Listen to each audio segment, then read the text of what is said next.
All right, good morning, everybody. I want to welcome you all to the Chamber's first small business workshop of 2025.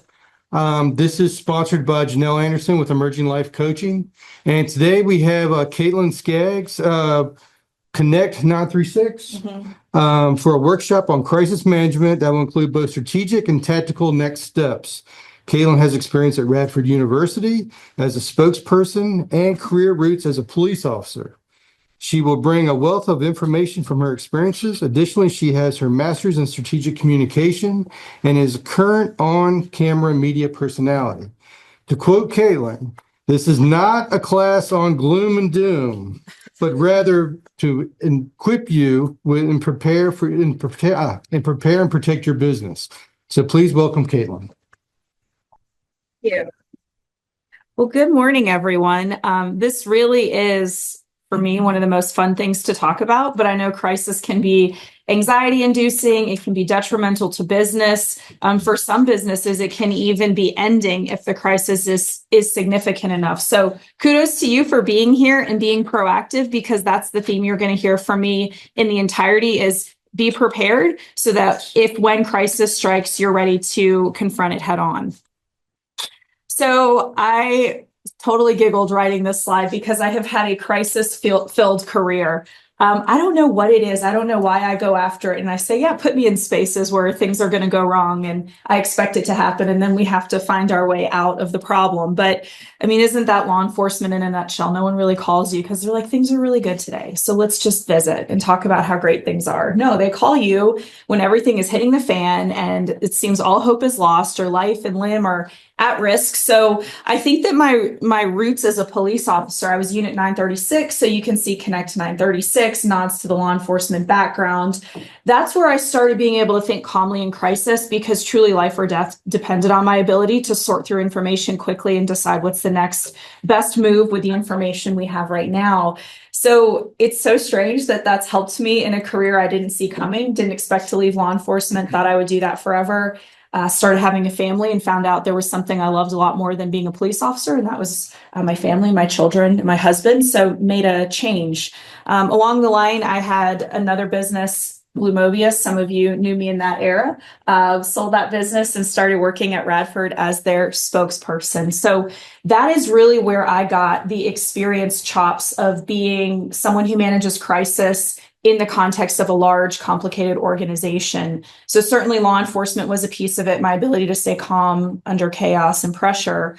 But helping an organization navigate crisis really was the Radford role. And I was their spokesperson during the height of the COVID-19 pandemic. So I was on camera every Tuesday to talk about our dashboard and where numbers were at, and which student organization might have broken the rules and ended up trending on Instagram for having parties. And it was just a constant navigation during that global crisis.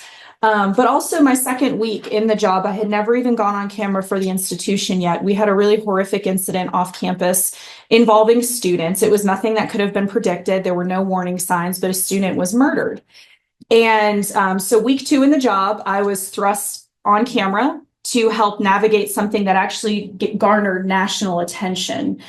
So that job really gave me a lot of experience in talking points, how to speak in sound bites, how to have multiple communication strategies planned, because you don't know how the situation's going to evolve, because it's actually still evolving. So I bring all that to you today as experience I draw from. I'm going to be careful to not talk a lot about specific things at Radford, just out of respect for confidentiality surrounding crises, but please do ask questions. The other thing I wanted to mention is I got my master's in strategic communication, and I'm just going to plug for Radford. If this is an area you're interested in, the program is phenomenal. It's very practical and theoretical combined. You are going to get so much theory today that you don't realize you're getting, because it just makes sense and it equips you in practical ways. That's why I was drawn to the program. So one of the most large projects I had to do was actually develop a crisis management plan for the institution. It was an assignment, but it was very much based on reality. It was a group project. So this is work that we actually did in the program that I'm going to encourage you to do today. So let's see other things, just for those of you who have not had the opportunity to meet before. I have a book I published called Worth It and Wonderful. It came out just about 2 years ago. I used to work for a nonprofit that fights human trafficking. That was my most recent role. Very much still in support of New Hope Girls. They're incredible. I have a morning show with Kimberly McBroom called Morning Motivations. Does that shock anyone, right? This is so much energy. Just trying to focus on living a purpose-driven, intentional life and bringing positivity to the news cycle.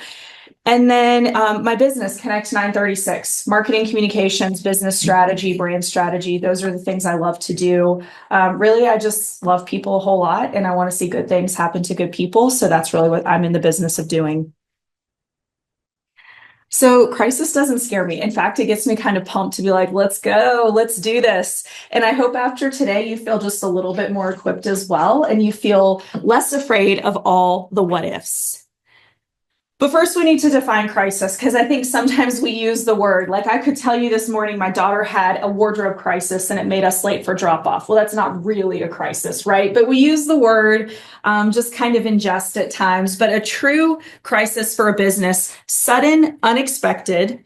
It threatens to disrupt the organization. So daily operations cannot continue because something is going on.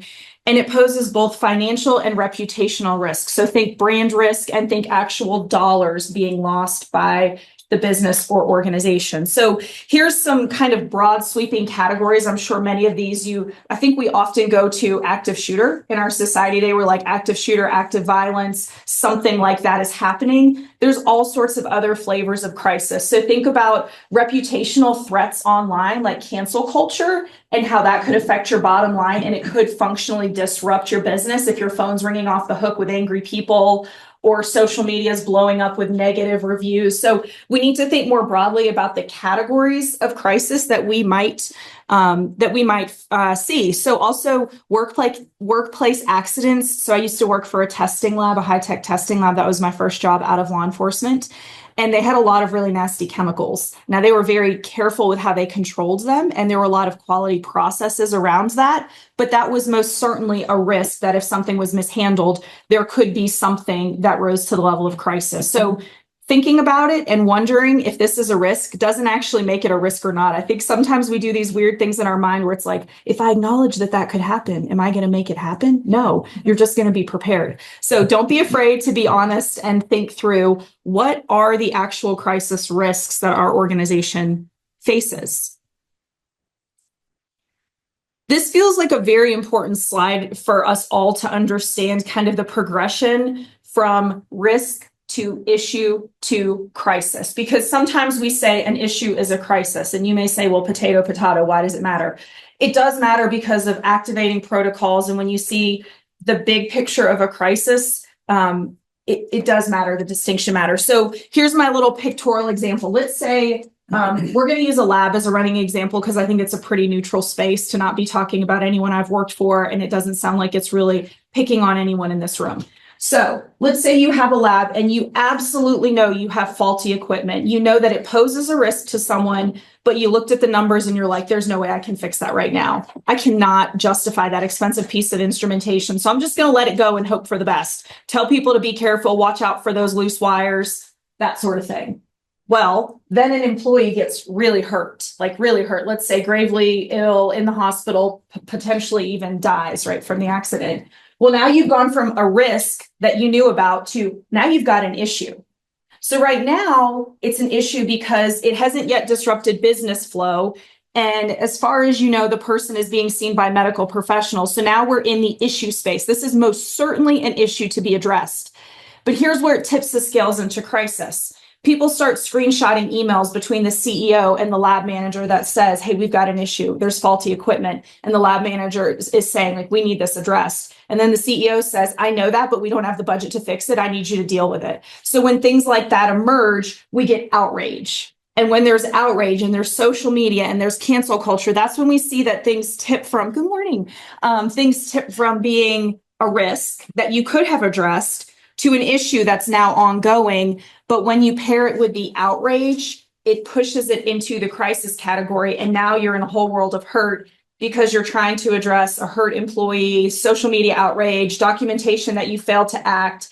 And that's where things become a problem. So the reason I need all of you as business leaders to understand the cycle of risk to issue to crisis, because if you know you have a risk, you can do something to manage and mitigate the risk, and you can avoid ever getting to here.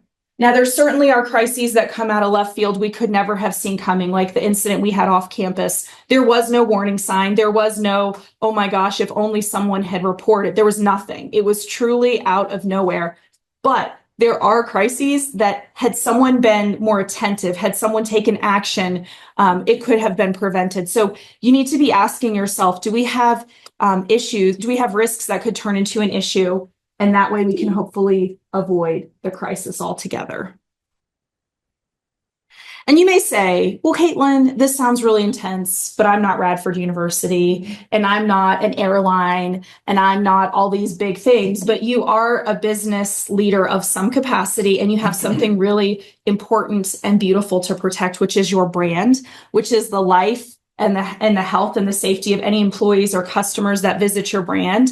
Some of you, it's data that you have to protect, that you've been entrusted with. So we all hold something in our hands that we want to try to insulate against crisis. So to me, this is a great example. And I saw this on my own social feeds, and I don't even know why or where. So I was like, I don't know what I am seeing right now. But what you can see is that there's a social media influencer, and somebody commented on his feeds in a tasteless, disgusting, and it seemed like, wrapped in some hate-filled commentary. So what did he do? He screenshotted it and created a unique post to his Facebook account and tagged her employer because her Facebook profile was public.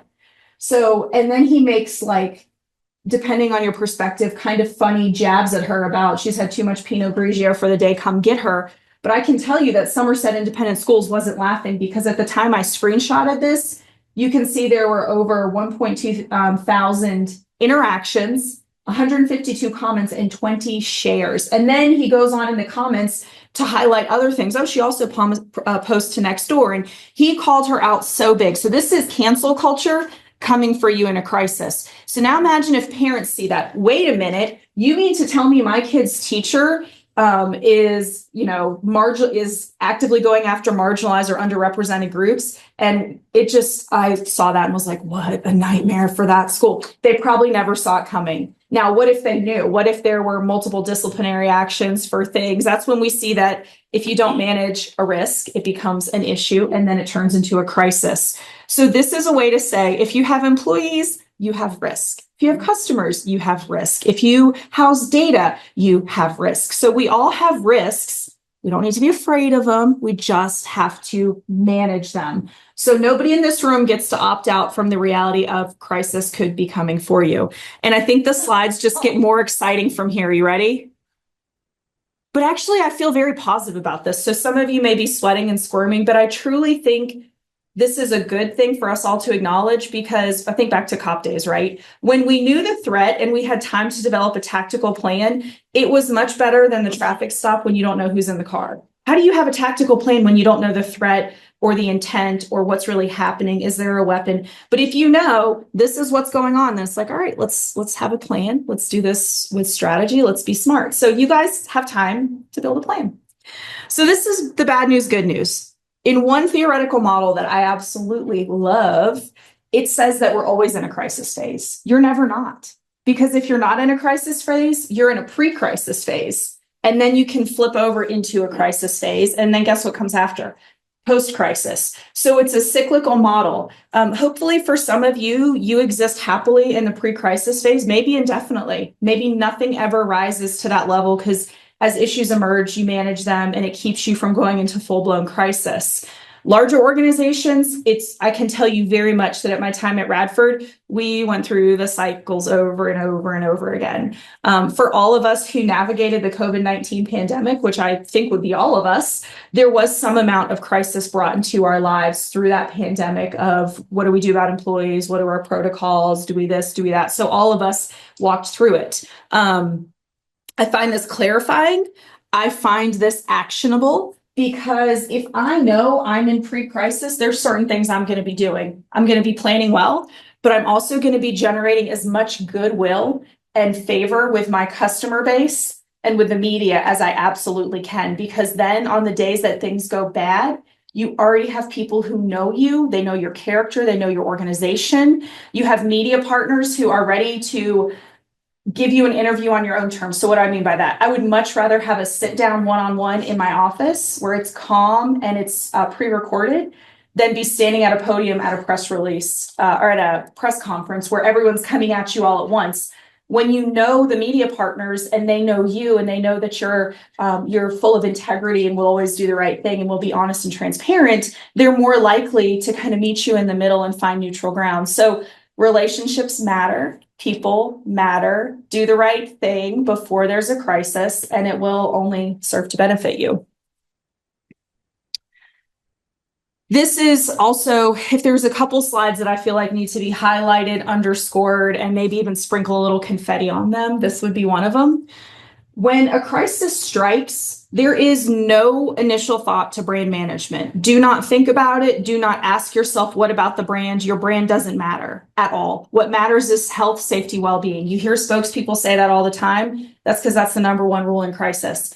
When I was at Radford, there were so many times I would start a soundbite with the health, safety, and well-being of our students, faculty, and staff and the surrounding community is paramount. That is our number one priority, because you have to underscore that that really is the number one priority. So if there is an active shooter situation or active violence that's ongoing, you're not worried about what the investors are going to think or what the alumni association might say. You are truly worried about what's called instructing information, which means this is what you need to do to be safe. Exit the building. Lock your office door, stay behind, those sorts of things. The instructing information, it does not need marketing spin. It doesn't need warm fluff. It needs to keep people alive and well. The building is on fire. Exit now through the rear doors. Leave all belongings behind. Those are the types of information that you need to disseminate. But here's the beautiful irony, and this is why I love this stuff. It's the right thing to do. It's absolutely the right thing to do. And when you do the right thing, it actually does protect your brand. If you were to say, we're committed to, so please exit safely, people would eat you alive and it would destroy your brand. But in letting your brand sit to the side, people will see that you did the right thing and you protected other people to the best of your ability. And that goes a long way. So this is affirmed by so many different theoretical models of communication strategy and crisis management that you have to focus on instructing information during the height of the crisis. And once safety is confirmed, you can move into other messaging. So instructing always comes first. I'm going to take a breath and pause because I get going and I like this stuff. Are there any questions thus far? Yeah, I've got tons. Yes. Okay, so your favorite, who does your favorite theoretical? Coombs. Spell it. I think it's 2 O's, Coombs. And on my last slide, because I am a nerd, I have all my academic sources. So if you want to look them up after, but that is my favorite. He's kind of my guy when it comes to crisis management. You're going to get more theory as we go. Other questions? I feel like Dr. Brummett would be really proud in this moment. Is anyone else with me? I might have to send him a text after this, be like, Brummett, I did you proud. Okay, so crisis communication plan or crisis response plan.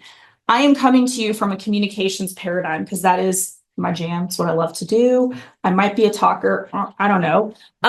But you have to understand that communications begs other bigger questions that lead into operations and structure. So if we say, okay, the communication plan needs to establish where is the command center going to be, that forces the operations team to make a decision. Or if you say we need to include the chain of command for who's allowed to make decisions in the crisis or who's allowed to talk to the media, that forces leadership to make a decision about spokesperson, deputy spokesperson. So although it comes from a a communications centered approach, it's really important to acknowledge that asking those questions begs answers of other departments, so everyone comes up with a plan together. Because as I was thinking about it, they didn't ask me to do a crisis communications workshop, but from a communications perspective, we can do all the other management functions we need. So, what goes into a crisis response plan? Well, depending on your business, your size, your scope, the risks you have, yours is gonna flex and it's gonna adjust. So think about a fully remote organization that handles a lot of sensitive data about people, let's say healthcare data. If you are fully remote, your risk of an act of violence at work is really not ever going to rise to crisis if you are at your house, right? So that's probably not going to be in your crisis communication or crisis response plan. Similarly, you're not going to have a physical command post. But at Radford, we had a physical command post, and then we had a backup command post in case the first command post was in proximity to the crisis and we had to move to a more distant location. So that was very much a real thing of that plan, but other remote first organizations may not have that. So that's where the plan flexes to your needs. Things that would be included: typically you will name your spokesperson, and there's good reason for that, and then a deputy spokesperson if they're on vacation out of town. Command center if you have a physical location. So if you are a testing lab that handles dangerous chemicals and something happens in the space to where you can no longer occupy the space, you need to be thinking about where would we meet? Where would the leadership team convene and decide on next steps and interact with law enforcement or whoever else might be responding? Those are things to think about. Activation protocol, that's when you kind of hit the crisis button and say, okay, we had a risk, it turned into an issue, and oh my gosh, we are now in full-blown crisis. Who lets who know? What do we do so that we're not all scrambling, so that we're not texting the wrong person or sharing misinformation, which is the bane of a crisis communication person's existence. Misinformation is the worst. So thinking through the first call is, assuming that we don't need to first call 911, but that would be part of the protocol is first responders. Is it CEO? Is it facilities manager? There would be different chains, basically a chain reaction of phone list. Resources and contact information. There are crises that require an attorney. Again, at Radford, we had an attorney, and often we would all sit in a conference room, draft talking points, draft statements, pass it to the attorney. He would mark it up. He'd pass it back. We'd work on it again. So there are going to be times where you either need someone from HR to advise on what you can and cannot say if it involves employees. But if you're talking to HR, you should also be talking to an attorney and getting really good advice about how to navigate the situation. Internal, external comm plans. Those are flexible framework. Those are some of my favorite words to describe things in marketing communications. A flexible framework. So it doesn't turn you, and you'll see my little robot here in a minute. You don't want to be a communications robot. This is not if-then language. If we have an IT breach, then we will say this. We don't know how bad. We don't know who it affects. We don't know what type of information. So we come up with generalized statements that it's almost like a fill in the blank with a specific detail. So we would say something like this, but then we would take the totality of circumstances and polish it off. So what that's important for is that you have communication building blocks ready to go. Because I can tell you when real crisis hits, it's not like you're like, okay, looks like it's almost crisis 30. No, you're like doing something else. You're probably dealing with an employee issue, or your spouse is texting you, can you grab milk and eggs on the way home? And you're thinking about 10 other things. And then the phone rings and you're like, where did this come from, right? So the plan gives you the shortcuts to have just little simple things you can follow and use and adjust and be ready. So super important. Even if yours is a little bitty plan and you're like, it's not much, it's something, be prepared. Training expectations and cadence, that can really help you out. So what I mean by that is, I keep using a lab as an example. Doing actual drills where people have to physically exit the building because we've had a chemical explosion in the lab.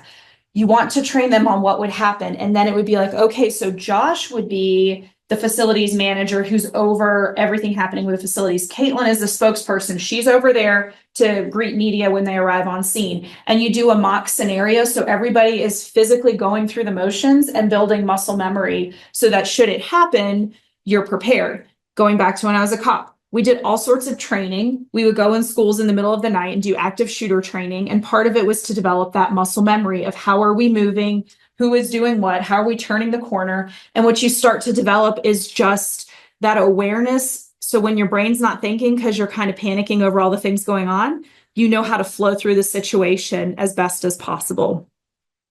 Social media guidance. Blessed. Social media can be our best friend and our worst friend. I mean, no truer words, right? In a crisis, social media can be your worst enemy if folks start putting out misinformation ahead of you. It's like the last thing you want to do is be getting on Twitter and Facebook and this and that. But in the absence of information, people will fill the void.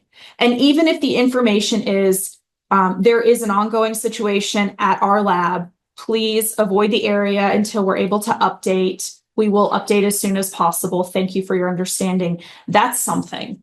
What's a nothing is radio silence, and then people driving by start snapping photos and posting, what's going on here? Oh my gosh, it looks like there's a lot of people hurt. I saw someone covered in a white sheet. And you're like, there's no one in a white sheet. This isn't real. But then pulling that back once it's out there is so much harder than setting the record straight. Yes, there's something going on. We are in the middle of dealing with it. Please give us space. We'll update soon. So that's how you take control in a crisis and you start to get in front of it.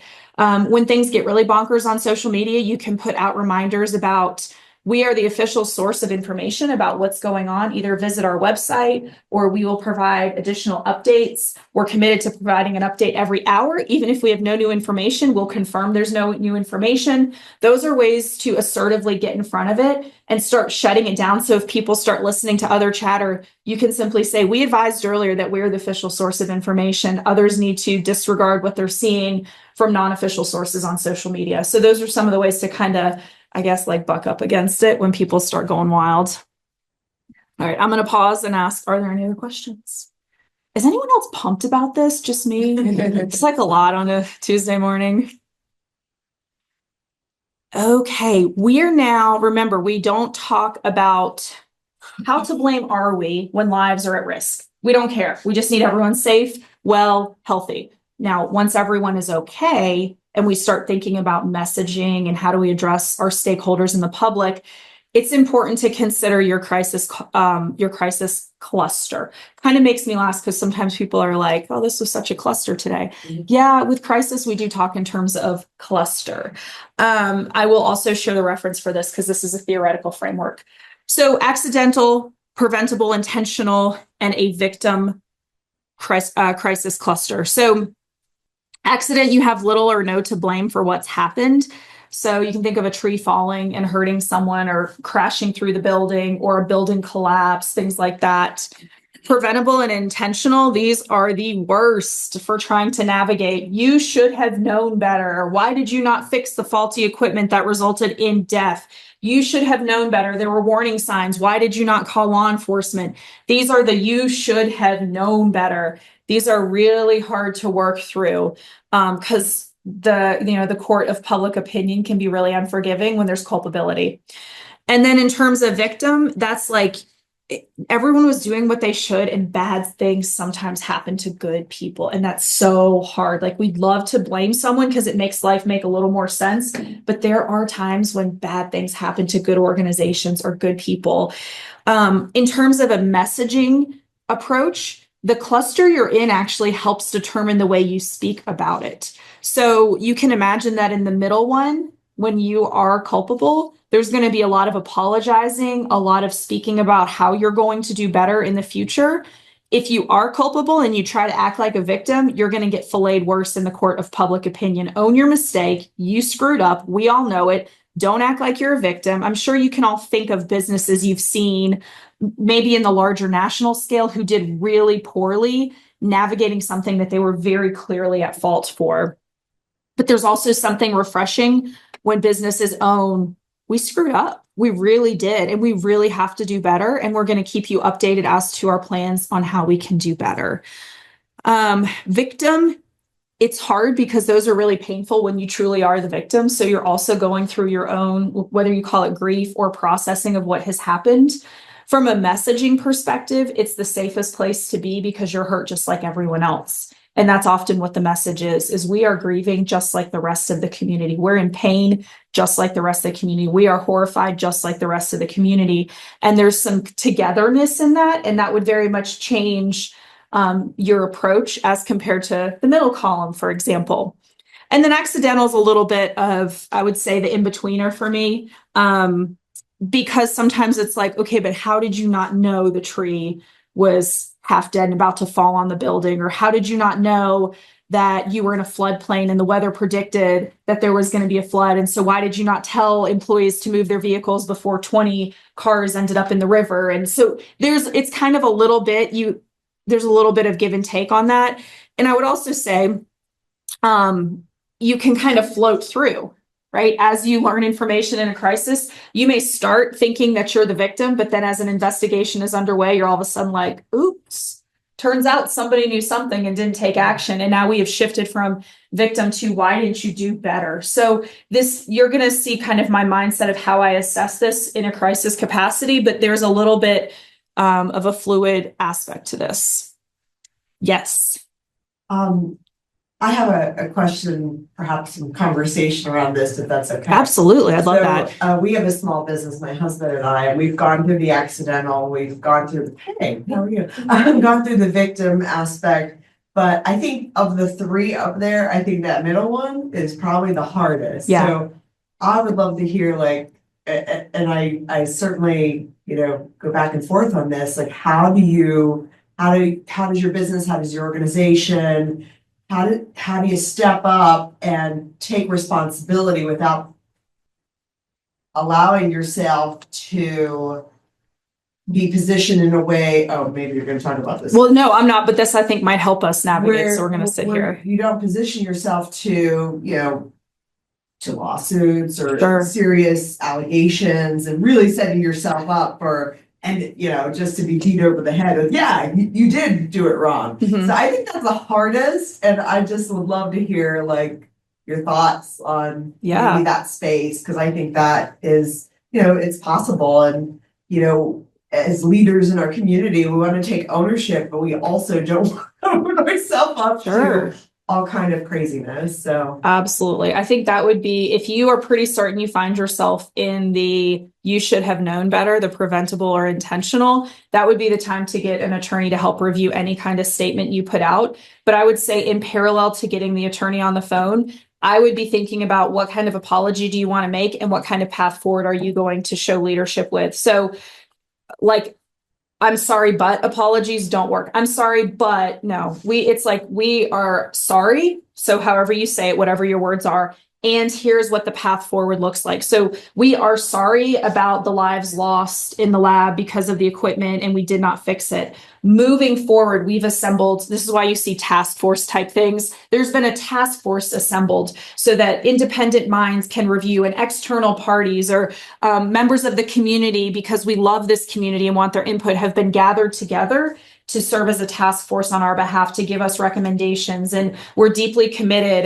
And the reason I flipped to this slide as well is because the thing that modifies all three of these is essentially how much the community loves you, how much your stakeholders, your community may be local, Blacksburg, Christiansburg, Montgomery. Your community may be national and more digitally based if you have that kind of customer base. So when you start to understand your stakeholders and your publics, take really good care of them in the pre-crisis phase, because then they'll give you the benefit of the doubt. Like, I know Holly, I do actually literally know Holly. And if something really horrible happened to her or her business, what I would say to people is, guys, I know Holly. I know her character. I know her husband's character. And what I can tell you is whatever happened, I know that they were doing the best they could, and we need to give them time to explain and to share, and we can't write them off. We can't be judge, jury, and executioner like that. So that's why you need people in your corner who know you. And so this is the absolute truth, is that's why marketing, communications, branding matter on the good days. That's why feel good articles matter. That's why we need to see amazing dance performances in the media on all the good days, or we need to hear about the great things happening in the NRV on the good days, because we want to be boosting that emotional capital and goodwill within the community. So if something bad happens, it's you also know who to call.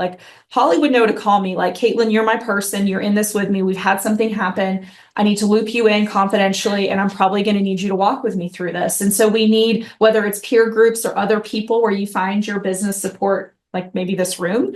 Those are important things to have, because that is such an important modifier of whatever cluster you may find yourself in. Any other thoughts or feedback? Because I think Holly brought up a really good point here. Ask your question again. I was saying that we kind of dealt with an accidental situation. We had somebody plow through the front of our business. Fortunately, they didn't like breach the window or the door. Like we had to explain that proactively to our customer base. We've been, I would say, a victim, or there was a gas leak, like all kind of little crazy things, you know, nothing dramatic or huge, but potential for a couple. But we've not necessarily, and I think it's just a hard space in general, watching the news, like, you know, you see these things happen, the like plane crash, for instance, up in DC, like preventable, intentional, like, you know, that space is really freaking hard for anybody. And I just wanted to, what was the question? Like, I'm just even trying to think. I was just asking for conversation around how to approach that specifically, because the others seem a little easier to me personally. That space sounds really hard, to not also set yourself up for a lawsuit, to like step up, take responsibility in the right way without opening yourself up to, you know, outrage from the community and like, you know, basically killing your business or organization, and also opening yourself up to legal issues.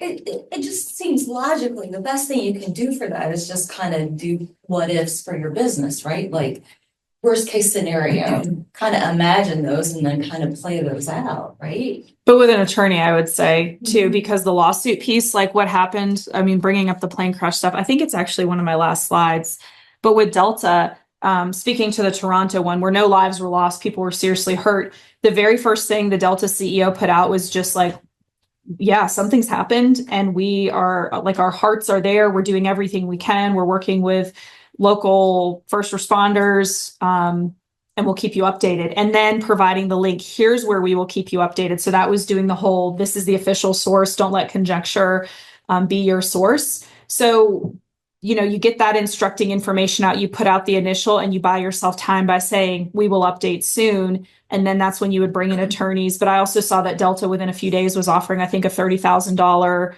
basically, we're sorry, this must have been terrifying kind of payout. And it specifically said it wasn't going to get in front of lawsuits. So for them being so big, I think sometimes their loss is actually long-term gain if they do the right thing. So do the right thing, golden rule, character. How do we take good care of other people in moments of crises, but having an attorney by your side who can guide and speak to liability and making sure you message in a way that doesn't make it worse. I think it's a space where you could easily take a misstep if you think you've got it. Yes. Yes. I think you need many minds too. So not just saying, I'm the CEO, I know this business, I love this business, so I'm going to do what I know to be right. But saying this is the time where it takes a team. You know, you need your village to come around you. So attorney, HR experts. And I would even say just social media manager. What are you seeing on social right now? What's the chatter? What's the sentiment? Or sometimes people who aren't even like, again, like if Holly pulled me in and said, Caitlyn, you don't know the business really, you know enough of what I do, but you're not in the day to day. Here's what we've got. What's your gut reaction? Reading people in who, you know, can handle the confidentiality of it. So as small business owners, that would be another recommendation. Because I know, you know, at Radford, we had big team, right? I was spokesperson. There was a president. I had a vice president over me. We had a whole social media team, like just a person who could monitor chatter. Then we had just a person who could be doing website updates.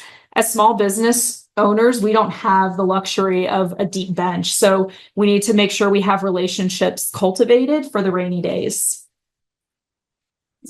Absolutely. You know, you read the news, and one example came up for me was American Airlines. Remember when they took that passenger out of the plane because somebody was gonna, so they failed terribly in that instant. I'm like, I wonder, like, how like such a big company fail? You know, they and PR when they have all this support, and how do you feel like small business can, you know, be able to, when there are these big companies with the whole team still fail terribly. Well, you have the advantage actually as a small business, because as I can tell you at Radford, I would jokingly say that I had 13,000 opportunities for crisis every day, 13,000 students. I can't control what a student does no more than American Airlines can actually control what a passenger does. Now they can deal with or respond to what a passenger does, but they cannot functionally control their behavior. So they have all these variables all day long, 35,000 feet in the air, that they're just, you know, hoping and planning for and setting expectations that this needs to go well.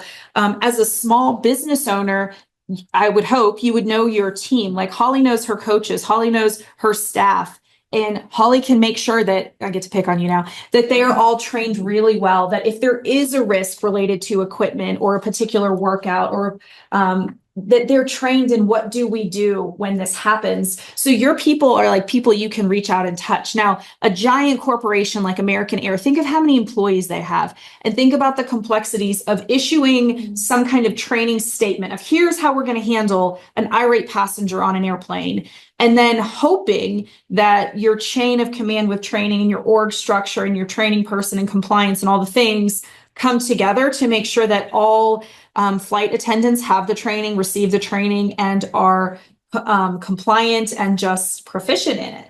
And that in the moment that they've slept enough, they've eaten enough, that they're not hangry or tired, that they have the emotional capacity to deal with the nonsense that a flight attendant deals with, and all goes well. So that's why I say, like, crisis is part of it. And then phones, right? Then we've got phones where we think it's fun to video everything, post about it on the internet, and then provide our own caption about what was transpiring, even though we're not the person losing it on the airplane, nor are we the flight attendant doing our best to keep everyone safe. So that's where people are just proactively judged. So in some ways, yes, they've got the attorney probably or attorneys on speed dial, and they have a whole HR department and a whole social media team, but they have complexities that make it so challenging to rein it in and pull it back. You also have the advantage of a supportive business community. So plugging for the chamber, for other groups who bring you all together so you know names and faces so we can have these conversations.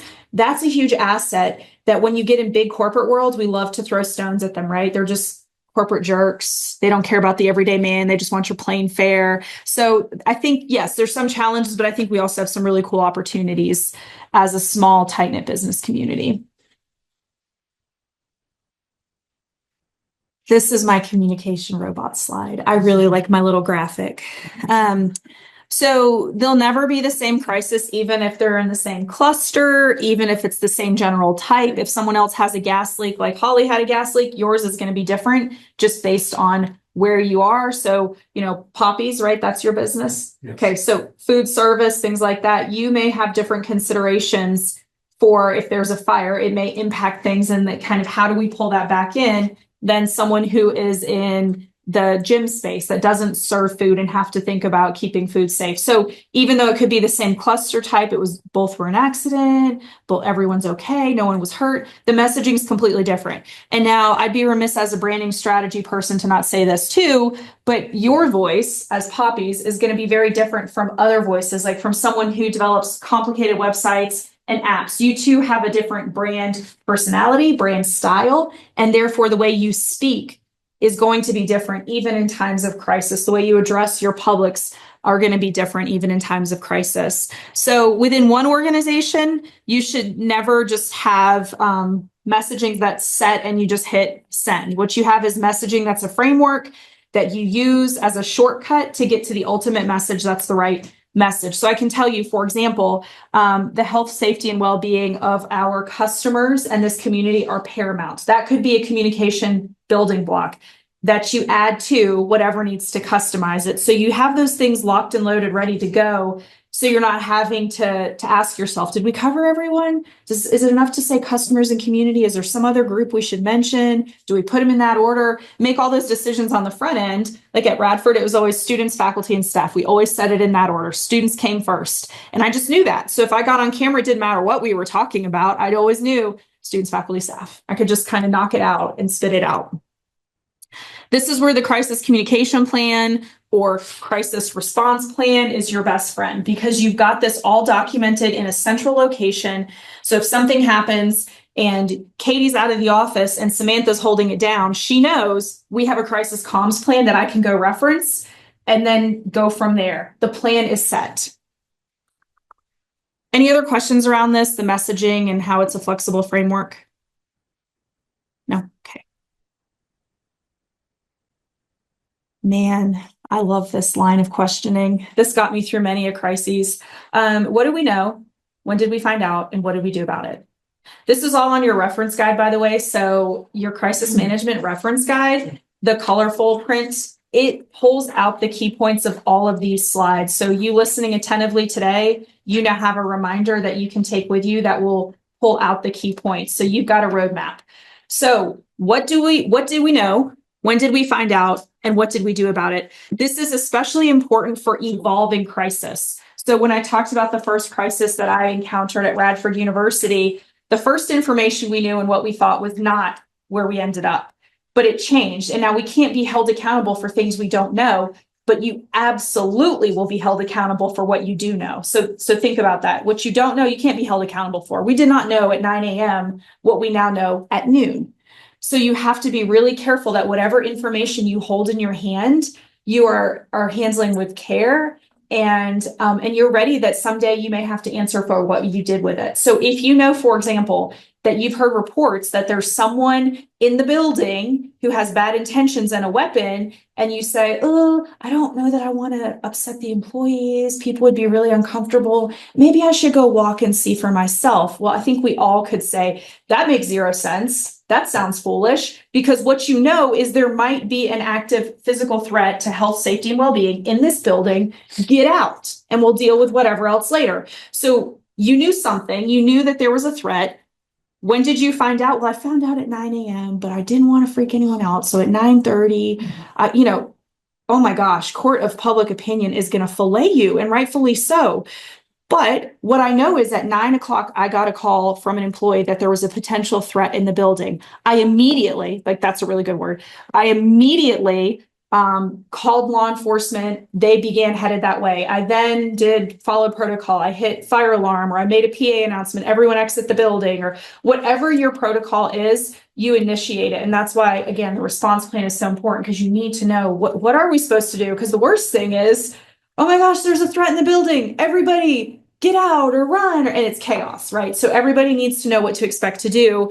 But that's how you implement this mindset of what do we know? When did we find out? What did we do about it? This is how you hold yourself above reproach. So when people say, did you handle the crisis well? Well, as soon as we knew there was a threat, this is the action I took. And then you can also use it to say, if someone comes back to you and says, well, at 9 a.m. in the press conference, this is what you told us. Well, at 9 a.m., that's what we knew, but we've maintained our commitment to transparency. Now that we know more, we're sharing more with you. That's why the information has changed. And it's like, oh, okay, you can drop that mic, because you have followed the, what do we know? When did we find out? What did we do about it? The answers will likely change. It becomes iterative. This is like you constantly just ask yourself over and over and over again as you go, because you have to almost, once everyone is safe, so once you've gotten everybody out of immediate harm's way, you do have to shift into this mode of someday I'm going to have to answer for what we did. And this mental framework, this loop, helps you prepare to have really good answers and to do the right thing. So this one feels really important to me, because I lived by this mentality when I was in a spokesperson role. So I want to stop here for a minute and say, are there questions? Does this make sense? Do you see how this can work? Are there any digital questions to our friends watching online? They're welcome to ask as well. No? Awesome. Another theory. You guys, you're just getting a little education today. Mental noise theory, this makes sense intuitively. If we're freaked out, we're not listening well. If I'm distressed, I don't hear your information. But we need to recognize this. As we communicate, I don't need your essay about what happened. Get to the point, say it plain. Don't give me flowery language. The marketing person in me is crying a little inside right now. Don't use your inspirational words. Just tell me what happened. Speak in sound bites and then stop talking. Sometimes you just need to quit. So Holly, picking on you again. This is really fun. I'm glad you're here to pick on my friends. So Holly had an original career in media, an on-camera reporter who was on campus for many really hard, horrible crises. So she knows about talking in sound bites as well. So it's very different than a long answer. It's as short as possible. As a spokesperson, I tried to make sure it was complete. So meaning you can't chop my statement up and then make it sound weird. So what I've said is what I've said. Here is your bite, and kind of take it or leave it. The thing that gets weird is when they get uncomfortable, right? You've got the microphone in your face and it's like, what happened here today? and you get nervous and you just keep talking because it's like, this is awkward and there's a camera in my face and you keep going when you should have just stopped talking. So there was an incident today at 9 o'clock. All employees made it out of the building safely. For that, we are so grateful. At this time, we're working with law enforcement, first responders to understand ascertain the cause of the accident. Stop talking. You just have to stop. So the continuous rambling and conjecture is what gets people in trouble. Anything some tips for the stop talking piece? Yeah, I do. So a couple things. One, we're going to talk about the triple T model now, which helps with the stop talking. Holly, do you have anything you'd say from your time in reporting of just how do you know, like, when have you said enough, or how do you cut yourself off and be like, that was good enough? Stick to the basics and don't embellish. That's good. So when you feel like you're continuing to explain, stop yourself and say, I'm sorry, I'll take some questions now. Yeah, that's great. That's great. I think that's a great way. Though don't embellish is the bottom line, because that's when people start saying things that get themselves in trouble. Sometimes we feel like when there's a microphone in our face, we really need to say something because they're giving me this opportunity.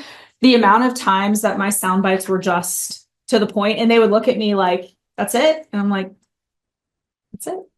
That's it. So especially if they ask you a naughty question that you're like, did you just really ask me that? You just say very little and just stop talking and looking at them and just look at them. And I can play that awkward game all day long. So it's kind of like, I'm here for this. So, when I think about that, I think about the times that they would try to put me on the hook and you just refuse to go there. They cannot compel you to answer a question you don't want to answer. I'm so curious, how many seconds before they say something? Right, because you're in a stalemate at that point. Yeah. Like you're not talking. I don't know. I think that's where you have to be like, I can play this game. How long do you stay silent before? It's never that bad because they don't want to be uncomfortable either. Like no one wants to be uncomfortable, right? So I think that the reality is they can't compel you to answer a question you don't want to answer. They can't. They actually can't compel you to give an on-camera interview either, but that's a whole separate conversation of the strategy of do you go on camera, do you not? There were times at Radford that we declined to go on camera, but we would provide a written statement, for example. So just because a media reporter says, hey, I'm coming by, I'd like to get someone on camera, you do not have to say yes. Now, sometimes it's in your best interest to say yes, but almost think of like pleading the fifth. You have opportunities to say, not at this time. You could also say, at this time, I'm focused on the health, safety, and well-being of our customers in this community. That means I don't have capacity to provide an on-camera interview. Please keep an eye out for a release statement. And that's a really polite, respectful way to decline that also affirms your priority in that moment. In terms of like sound bites, you'll see some of this on the slides, but it's not a problem to talk about it now. You're going to want to have talking points. So you're not going to go into it blind. You're not going to say, well, we've had this incident happen today and I'm just going to show up and they're going to stick a micro and I'm going to hope for the best, right? You know, some of what they're going to ask you. What has happened here today? Is everyone okay? Are there injuries? What's the status of the injured? How much data exactly was leaked in today's security breach? Or who was this bad actor? Are they someone known to the company? You can sit down, and that's what preparing talking points is all about. You'll have some of it in your crisis plan already, but then as you understand what you're facing, you're going to build in unique things. So maybe you do know who did it, but you also have been advised by an attorney, don't say it. Or the police have said, you cannot say who this is. This is an ongoing investigation. Well, there's your answer. This is an ongoing investigation. Therefore, I can't comment on any specific people involved in today's incident. You just look at them. And they may try again. Well, I've heard this is an ongoing investigation. I can't comment on any specific people involved. You can say the same thing over and over and over again. And I have said the same thing over and over and over again. And I think for me, one of my most proud moments, I don't even know what media engagement it was, but I had a reporter look at me and say, you're really good at talking in sound bites. And I was like, well, I didn't start out this way, but you all have forced my hand. No, but that idea of it's punchy to the point and know when to stop talking. And if you sense, should I stop talking? The answer is probably yes. So mental noise theory tells us in distress, people are freaking out. They can't hear you. They don't know what's going on. I mean, think about what if their loved one was impacted? So when we think about Toronto, what if you know your person was on that plane, like you're everything? I don't hear what you're saying. I just need to know, are they okay? So we have to keep it simple. We have to respect the emotional turmoil they're in. And one of the ways you can do it is with the triple T model. So tell them what you're going to tell them. I'm here today to talk to you about what has taken place at the Toronto airport to provide an update of the individuals impacted. So someone would tell you, here's the information. There were this many people on the plane. All of them are alive or they're, and then there's a certain amount in the hospital, and we are going to provide another update in an hour. And then tell them what you told them. So we will provide another update, forthcoming. At this time, though, we are just deeply grateful to know that all 80 passengers have made it off of the flight. They're alive. There's some healing in the hospital, but we'll continue to provide updates as we have them. So it's a little bit repetitive. And you may say in this moment of like no crisis, so like our brains are all very clear, like, well, that sounds kind of boring and repetitive, but that's the point, that when someone is trying to receive a message and they're in a state of distress, it kind of needs to be boring and repetitive, or they're not going to hear anything you're saying.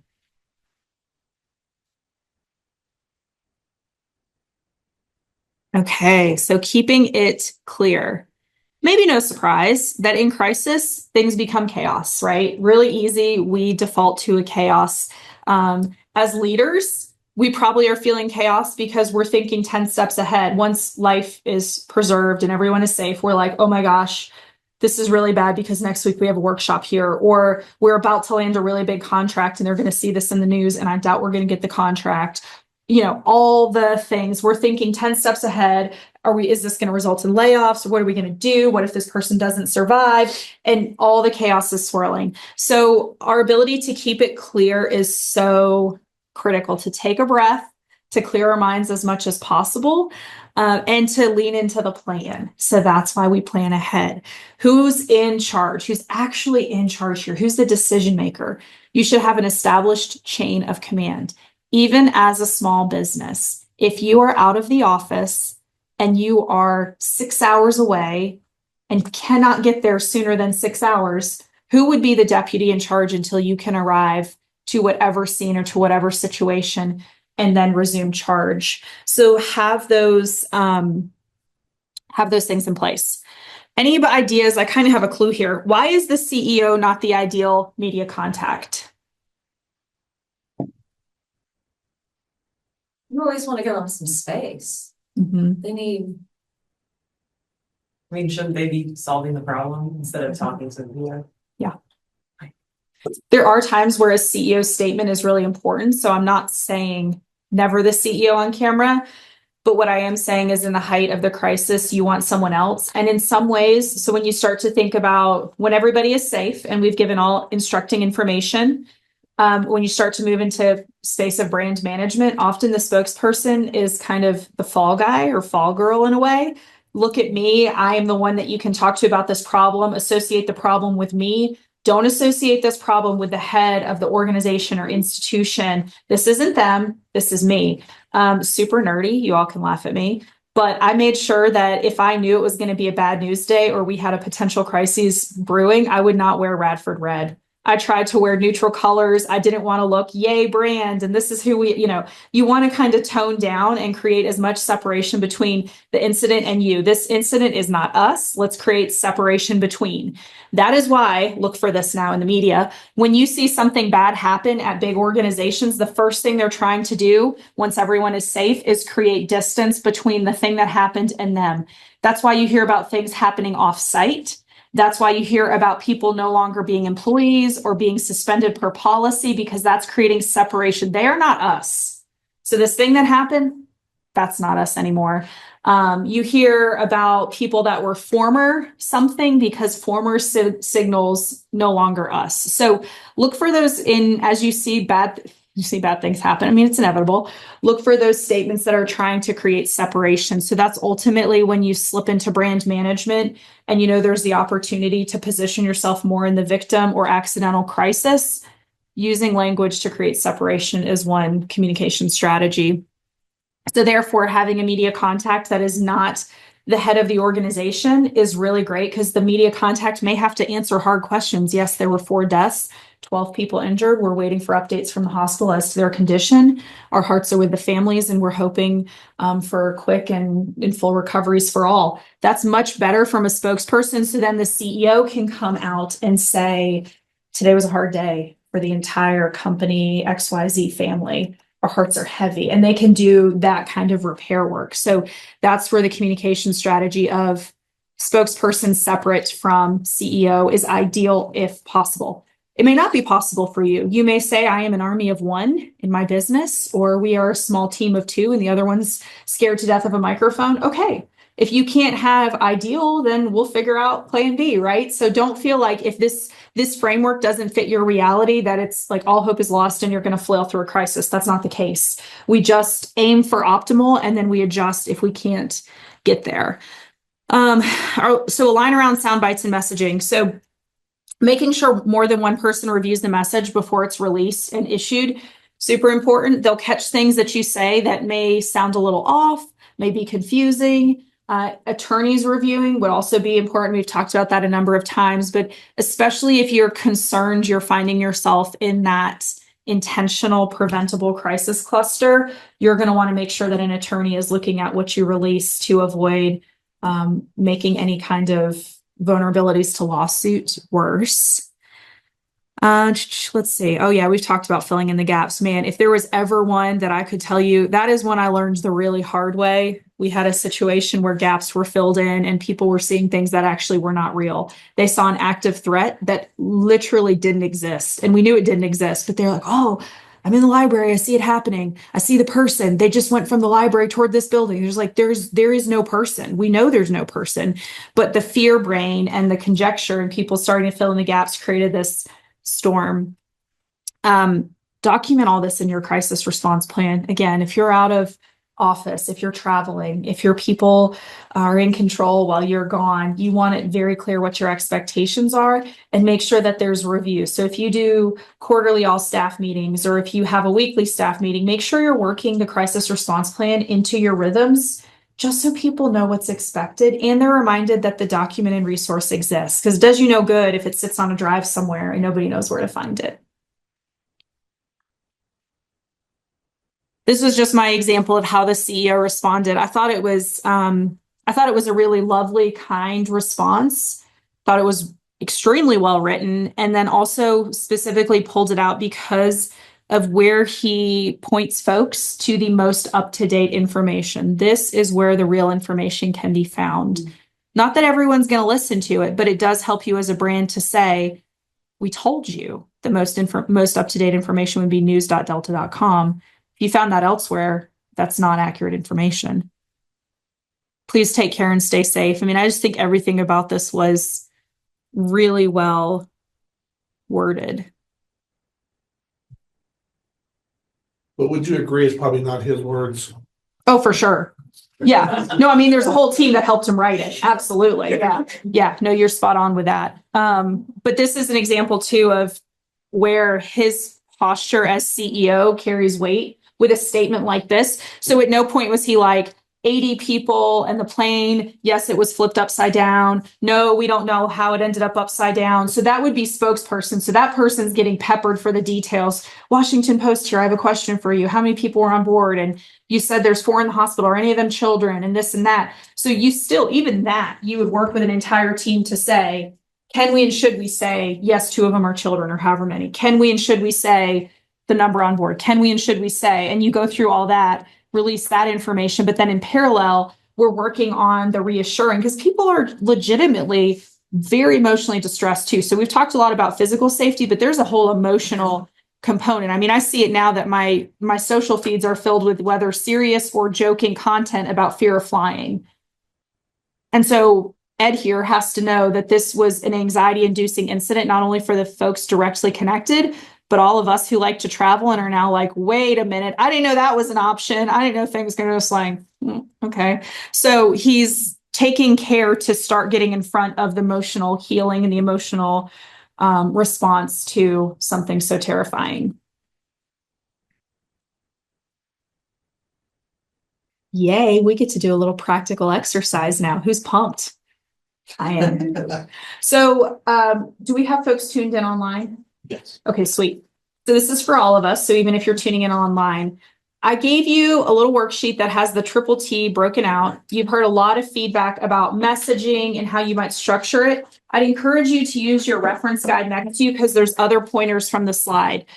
This is not going to be, we're all going to go around the room and say what we said. I would love some volunteers. I think it'd be fun. And because I have a draft, but I didn't have anyone else review it, which we all know is really important in a crisis, right? That my draft is not going to be the final because it takes a team.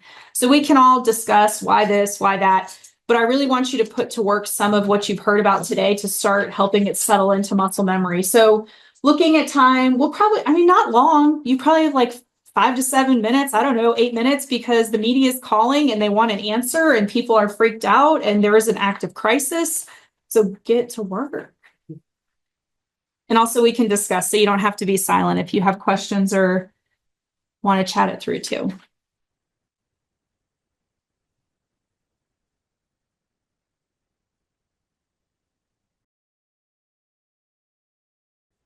Okay, you're welcome to still write while we talk. So your crisis management reference guide, this is me giving you something other than a pen or notepad. I really hoped to give you something that you will take and you'll file away or you'll use to start developing your plan. So I hope that this is as actionable for you as I intended it for it to be. I wanted to give you something meaty that leaves you feeling equipped. I don't want you to leave today and be like, oh my gosh, that was overwhelming. Hopefully it was fun on some level, even just fun, like how much I geek out over crisis management. That alone could be fun, right? But I truly hope that you'll take this and you'll go back, and even if it's just 1 or 2 steps that you take at your organization or company, truly wanting to equip you guys for success. Alan, can I bum your copy real quick of the scenario? All right, so we're going to start by just going through the bullet points, and I'm just looking for, did you include the information in your response? So first bullet point about the nuts and bolts of how the incident started at Chamber Labs. Did you guys include some of that information? Yes. Okay, great.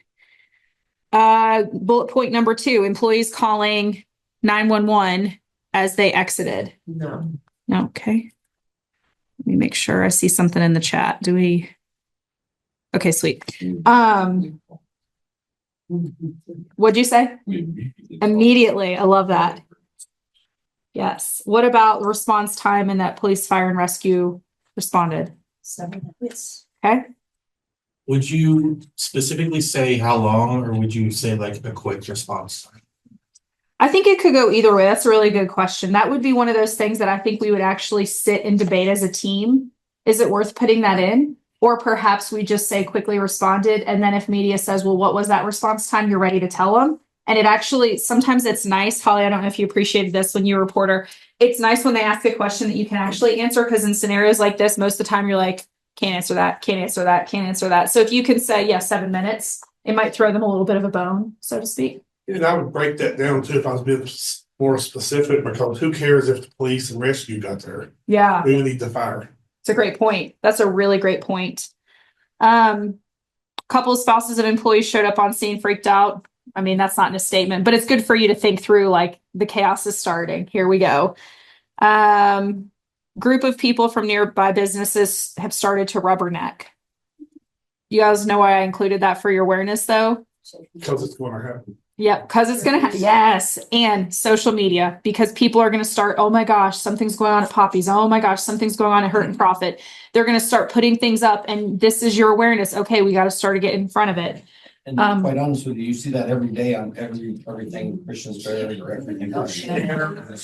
Sounds nowadays. Do y'all hear Yeah. that sound? Oh yeah, I saw a light in the sky. Yes, you're so right. Okay. What about half the building looks destroyed, the lab side? No. No. Okay. You don't know if the fire is considered fully extinguished or not. So really important to also know what you don't know, because that's going to be, I don't have that information at this time. Remember, at this time, I don't know it yet. Nobody was in the lab because the lab team was in an all lab staff meeting in a conference room. No. You would include that. Just that everybody was safe and evacuated. Okay. I think I could go either way. I think that could also be a follow-up. Well, how do you know? Well, because everyone was in an all-staff meeting. So there's some things that may not be a primary talking point, but would be the give the media just a little bit more. You've heard rumors that someone forgot to turn off a burner in the lab.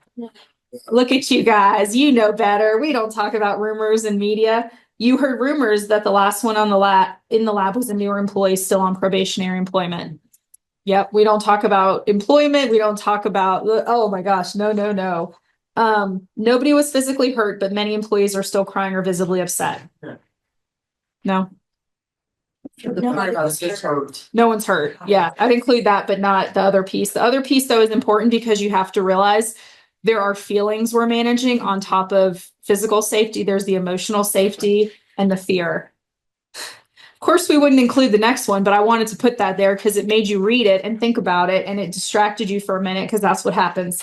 Your son's DARE graduation starts in 3 hours, and your spouse has sent you no less than 10 texts you have yet to answer. That's the other thing. So there was a situation I remember at Radford, and without going into specificity, at the time, it almost seemed as if there could be a dangerous situation ongoing that could threaten the health, safety, well-being of people. I was a people. I was on campus. I was actually in the middle of campus I liked to walk and talk. Does that shock you?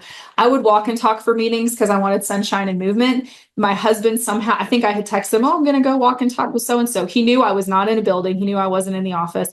And he sent me probably no less than 10. Do you know what's going on? Get to your office, go to leave, like he was that spouse that was like, something's happening. What are you doing? So in those moments, it's like everything's coming at you in all directions. And then your calendar reminds you that in 3 hours, you need to be in the auditorium for a DARE graduation. And that's just the reality of crisis and why we prepare, because life doesn't stop for crisis. In 1 week, your largest client is supposed to be on site for a visit. We didn't include that in our sound bites, but gosh, we're probably, once we know everyone's safe, our minds are already probably spinning a little ahead, like, oh my gosh, this is like the worst timing ever for this. Also reality. You had company fire drills 2 weeks prior and reviewed safety procedures. You know your front office staffer followed them exactly as requested. You wouldn't include it yet? I would a little, just Yeah. saying that they all met outside in a pretty determined location. Mm-hmm. Maybe you mention that, Canon and staff followed protocol. Yeah, staff followed protocol. Yeah. Yes, I would agree with that. But I think Iteration at the end. Like, we're so grateful that our team was prepared and knew what to do. secondary talking points. Question. Yes. Well, and I think too, for you, it's also reassurance because we're not going to say all this. Again, you're not going to say DARE. You're not going to be like, oh, and their spouse was freaked out on scene. But all this is information you're digesting to figure out, what do I say next? If you know this, there's a certain amount of you that can take a breath and say, whatever has happened, at least I know 2 weeks ago, we went through safety training and everybody, if you know you had 100% attendees, the entire staff was recertified that they went through the training, that is reassurance that something went right here today. And we can talk about how our training contributed to a positive outcome in a really hard situation. So just because you have the information doesn't mean you need to say it yet. There's going to be follow-up. So I put together a draft. Again, we can critique what I put together too. I don't even actually remember in this moment all that it says, but with the same talking points, let's see. Okay, so tell them what you're going to tell them. You'll see the little box move so you can see kind of where we're at in the triple T. I'm here to provide information about the fire we experienced at Chamber Labs Inc. today. Even the language we experienced is a little bit alienating. Like, it could have happened to us, right? We experienced it. We know. Do you see the difference? Like, that words matter for separation. So when you experience something, it's not kind of taking on it as identity. Do you always reference exactly what it was in that, or would you perhaps say information about the incident? I think incident is really good when you really don't know. Like, you saw that, good point. You saw that in the CEO's response to the Delta incident in Toronto. He called it an incident. He didn't call it a crash, an accident, a plane flipping over. He kept it very vague. That also creates separation. Like, he probably doesn't want the word plane crash associated with the Delta brand. So he's going to say incident. I think for what happened here, I think, we could. Yeah, and so if we were sitting around a conference room and Alan and I are colleagues and he says, Caitlyn, I see your draft talking points. Do we really want to say fire? Great point. Let's swap the word for incident. So that's how a team comes around it and collaborates. So depending on the level of detail you want to give. So if this is like a press conference, you can get ahead of some things. They smelled smoke, glanced in the lab, noted fire, immediately pulled the fire alarm, made an announcement to evacuate, which is our safety policy. So those are the things we're plugging in there. That's policy. We followed policy. As they evacuated, 911 was called from cell phones. 27 employees made it out of the building safely. Folks were on scene within 7 minutes. So this, I ended up going pretty detailed actually, now that I look at it, which is fine. For this, I think it's fine because it's all really good things to say. Sometimes you get ahead of the questions by 20. How many employees were in the building? 27. We don't know the reason or the material loss, but our priority is the well-being of our staff. And we will later determine that other information and provide an update. So there's your commitment to transparency, which is building relationships. And then this is reiterating what you've already told them. We're so grateful that employees followed policy and all 27 safely evacuated the building. In the coming days, we are committed to transparency as to the root cause of the fire. And then we thank.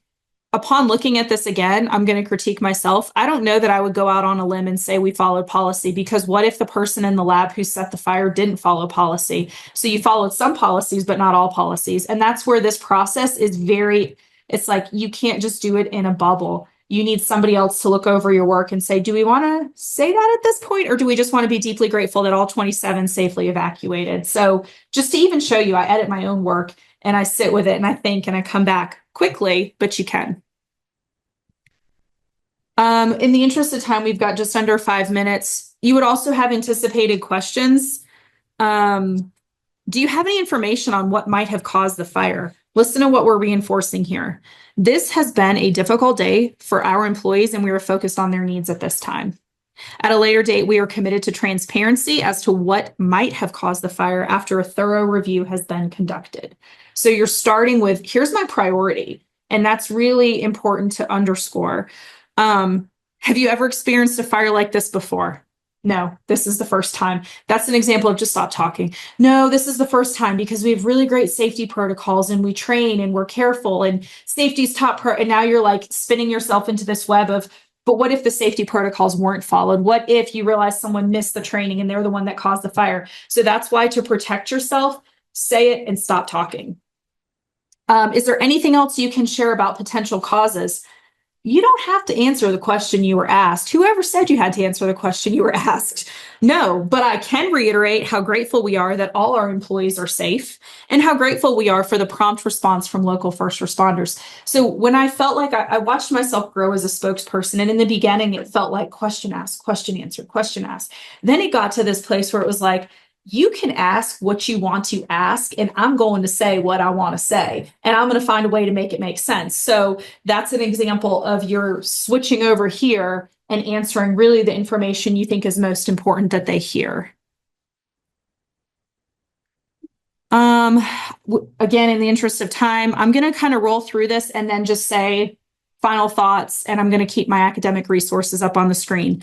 I even jotted a couple thoughts down. I guess they're consistent with what we see here, but 2 things. If there's only 2 things you do leaving this room today, 1, ask yourself how you're creating meaningful relationships with your customers and your publics, your stakeholders. Yes, we do marketing because we want ROI. Yes, we do marketing because we want more customers in the door. We want to sell more things, grow the business financially. Your marketing goals and your brand goals should have other goals, use the same word. You should have other goals in mind for it too, of just simply creating meaningful relationships because they are your best asset when things go wrong. And then secondly, how are you proactively preparing for issues in crisis? Remember, issues unmanaged turn into crises. What is the prep work you're putting in? It does not have to be a 60-page crisis management plan. It could simply be keeping this reference guide on your desk and having a really good conversation with your leadership team and going from there. So please don't feel like this is all or nothing. This is incremental steps toward better preparedness. Media training, if you're going to be on camera, and I would encourage you to try to focus on being on camera proactively. Make sure you have just a little bit of training and practice talking in sound bites, even about good things. So in morning motivations, we have roughly 3.5 to 5 minutes to talk about something meaningful in regards to like purpose-driven living. I need to know when to stop talking and when to give Kimberly the opportunity to volley back and forth conversationally. And it's something that can only really be learned by doing and practicing.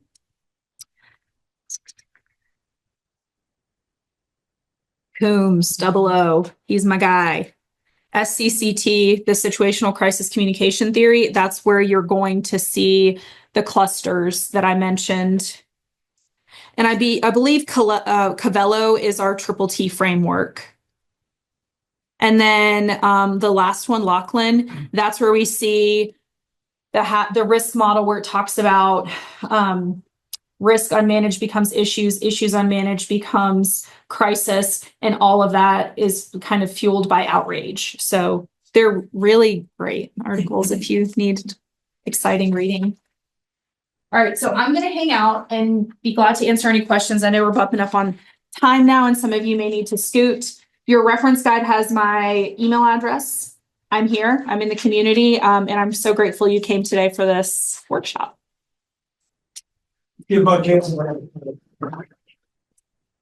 We have to mention this is a gift from the chamber. It's made by the logo hub of our local small business members. So thank you for your time again. And we also have our next session is in April 29th. Small on social media, right? Yes, so we have a lunch and learn that is going to be here. I'll get on camera so that people can see. We have a lunch and learn that is on April 24th. We heard a lot about brand today. That is going to be on building your brand identity. So that's a great way to tie into that. And then following that up with April 29th, we have the social media 101 that'll talk about how you can go through that. That lunch and learn is being taught by Christina Rose of Christina Rose Photography. And the small business workshop is going to be Becky Fremel from Market Exec. So please join us for those. They're available for registration now. The first 20 for the lunch and learn, courtesy of the sponsor, BAE, do get free registration. Beyond that, it is only $20 and lunch is included, which is the cost of lunch anyway. So thank you all. If you have any questions online, please send those along and we will get those to Caitlyn.